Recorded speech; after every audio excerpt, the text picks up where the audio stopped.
The sleeve placket will add 1 inch in length to the wrist line, which will make the sleeve cuff roughly the same length as the wrist line on your sleeve. The height of the sleeve cuff will be 2.5 inches.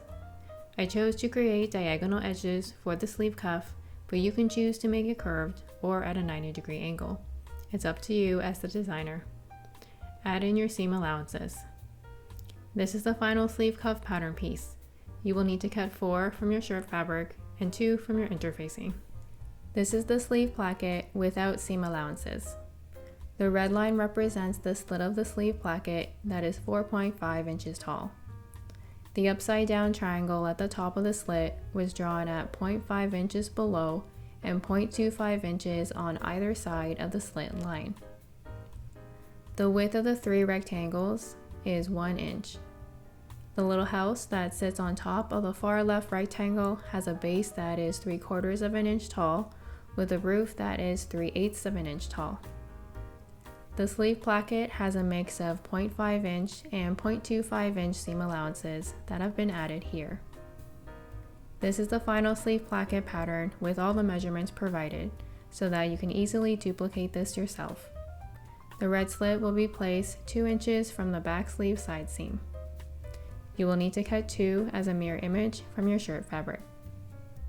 Let's start with the sleeve placket. You should transfer your pattern marking to the sleeve placket using your preferred method. I used a fabric marker. You will place the right side of the sleeve placket against the wrong side of the sleeve. The single rectangle should sit closer to the back side seam of your sleeve. Line up the dividing line on the sleeve placket with the notch on your pattern and pin it in place.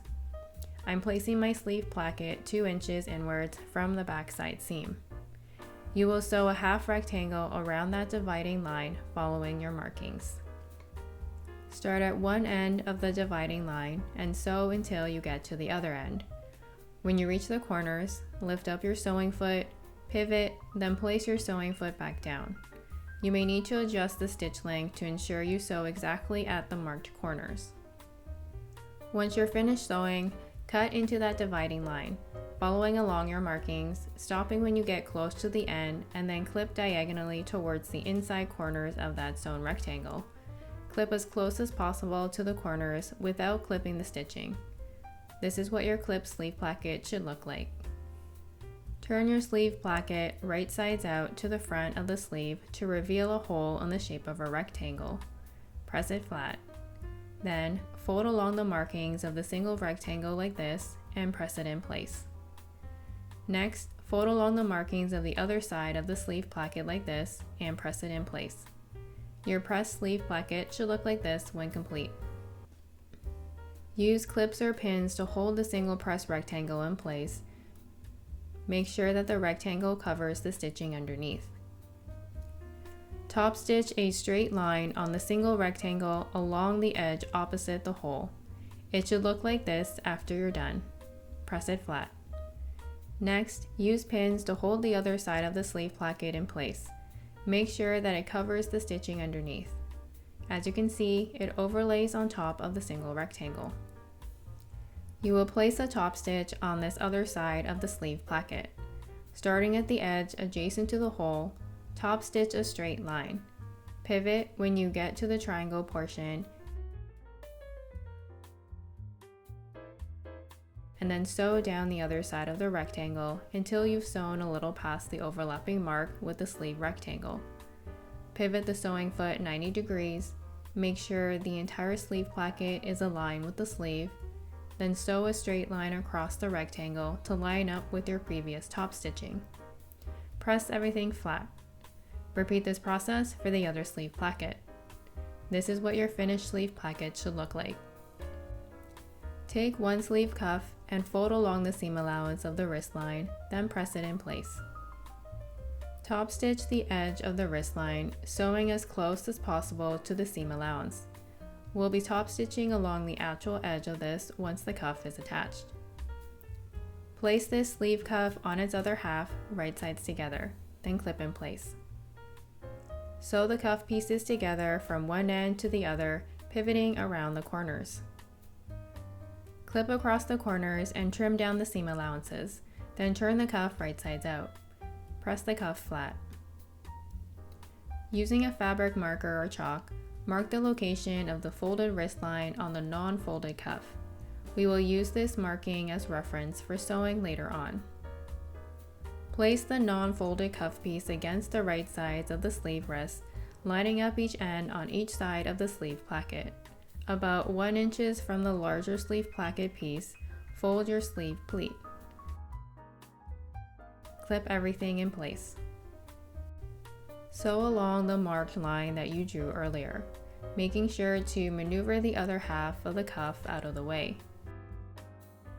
Fold the seams under the sleeve cuff. Use pins to hold the cuff in place, making sure that the folded cuff covers the seam stitching and aligns with the edge of the other half of the cuff beneath. Top stitch along the edge of the wrist cuff line.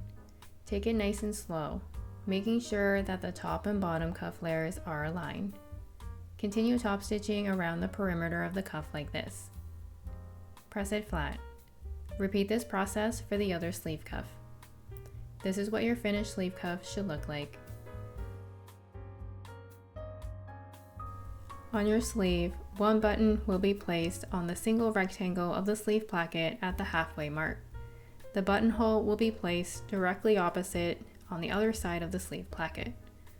Another button will be placed on the inner part of the sleeve cuff at the halfway mark. The buttonhole will be placed directly opposite that on the outer part of the sleeve cuff. An optional second button can be placed further inwards of the first button on the sleeve cuff to give the sleeve a tighter fit if desired. Use your method of choice to mark the location of buttons and buttonholes on the sleeve plackets and cuffs. Using a buttonhole foot, place your button into the end of the foot and attach the foot to your sewing machine. Pull the top thread through the buttonhole foot opening. Remember to pull down the brown tab to indicate the starting location of the buttonhole foot. Select the buttonhole stitch on your machine. If you don't have a buttonhole foot, you can sew the buttonhole manually using small zigzag stitches along a rectangle that is bigger than the button size. Line up the upside down T with the markings on the buttonhole foot. When you're ready to sew, lower the foot, press down on the sewing machine foot until the machine auto-completes the buttonhole. This is what your completed buttonhole should look like. Take a seam ripper and a small pair of scissors to cut into the center of the hole. Be sure to cut away loose threads. Repeat this process for all remaining buttonholes. This is what your buttonhole should look like after it's complete. It's time to sew the buttons. I'm using a button foot that holds the button in place while the machine sews a 3.5 wide zigzag stitch at a length of 0. Use the hand wheel to make sure the buttonholes are aligned before continuing with the sewing machine. Sew a few stitches, then lift up the presser foot and needle, pivot 90 degrees, place the presser foot and needle back down, and sew a few more stitches. This is what the sewn button should look like afterwards. If you don't have a button foot, you can hand sew the buttons. If you'd like to learn how to draft and sew the full shirt from scratch, watch my other videos linked in the description.